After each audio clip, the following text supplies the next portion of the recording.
Good morning, good afternoon, good evening, depending on your time and depending when you're going to be seeing this video. It's your brother, your boy, courserepscorner. Like I always tell you guys, it's my corner, it's your corner, and it's our corner.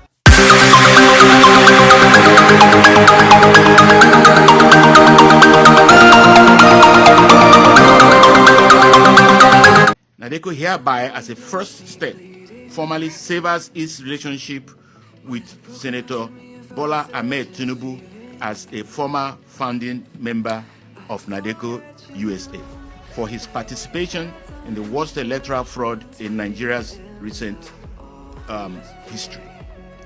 NADECO and Tinubu fought Abacha as the military dictator who scuttled the will of the Nigerian people in 1993 June 12 elections.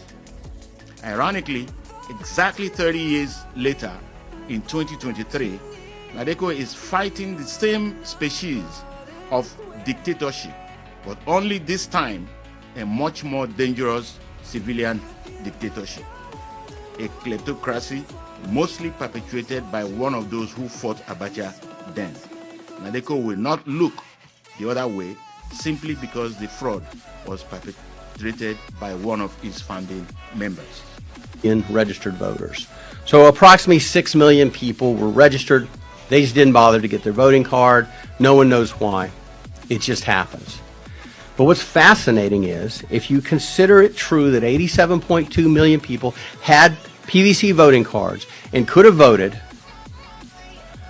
the declared winner of this election received 8.7 million votes. Now, out of 87 million, the math's not real hard. That means that Mr. Tinubu got 10% of the vote. He will be ruling the wealthiest economy in Africa with a mandate of 10% of the population. That's extraordinary. Something is seriously wrong. Something is seriously wrong. Additionally, we believe that what has to happen and why we're here today, and NADECO is leading the charge, we believe that INEC has to prove itself.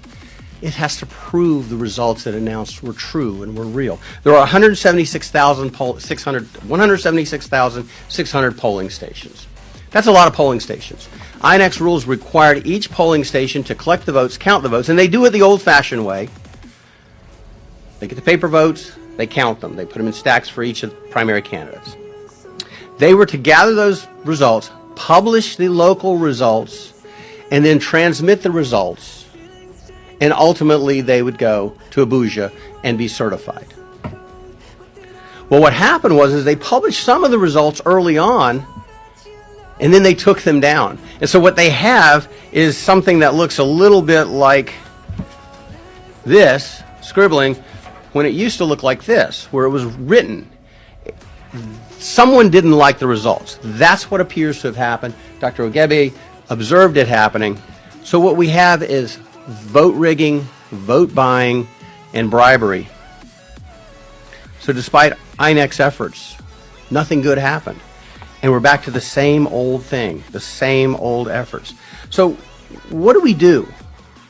What do we do in the United States? What do we do as members of the diaspora? What do we do as international attorneys or international law folks? What do we do to ensure democracy can thrive? That the promise of 1960 can become true again, hopefully. Well, we are asking that INEC throw open the curtains and let the full light of truth come in to prove the transparency and the veracity of the results they've announced. If the results are true, they should be able to prove it. It is absolutely not extraordinary to ask them to prove it. Show me your math.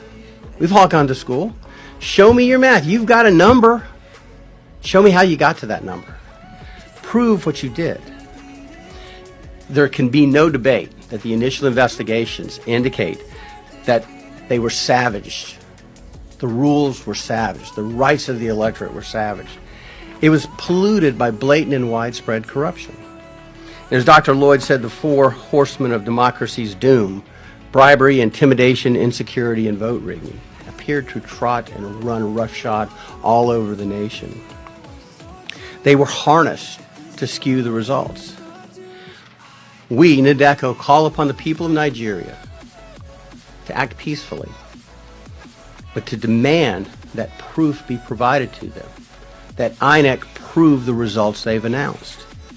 We also call upon the international community to join together with the Nigerian judiciary in a concerted effort to condemn and set aside the hastily announced results and instead proceed with the solemn seriousness this deserves. Again, one of the world's great nations is at peril here, continues to be at peril here. We need to make sure we don't continue to turn our back on Nigeria. And what we're asking for is very simple. Prove to us. Prove. NADECO says prove to us that if there is a Nigeria and there is a democracy in Nigeria, that it was arrived at lawfully and in accordance with the rule of law. The continuation of power by the ruling party is a wholesale disenfranchisement of Nigeria without more. That is little more than a dictatorship. And it's a new dictatorship. But it is nonetheless a dictatorship because it's imposed apparently against the will of the people. And we believe the will of the people of Nigeria must be preserved, it must be sanctified, and it must be held with the most solemn of regard.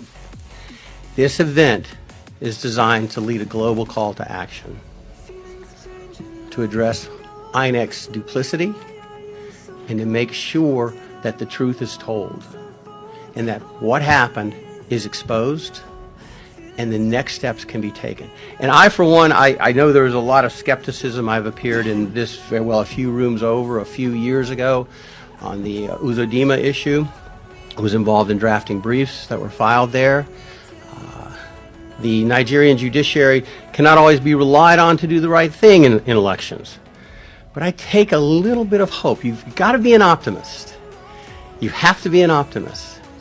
Because your faith in God and your love for your country and your love for your family, you got to be an optimist. The Nigerian judiciary showed us they have the ability to disregard what INEC says and chart their own path toward justice. Now, we may disagree with what they did with Uzodimma.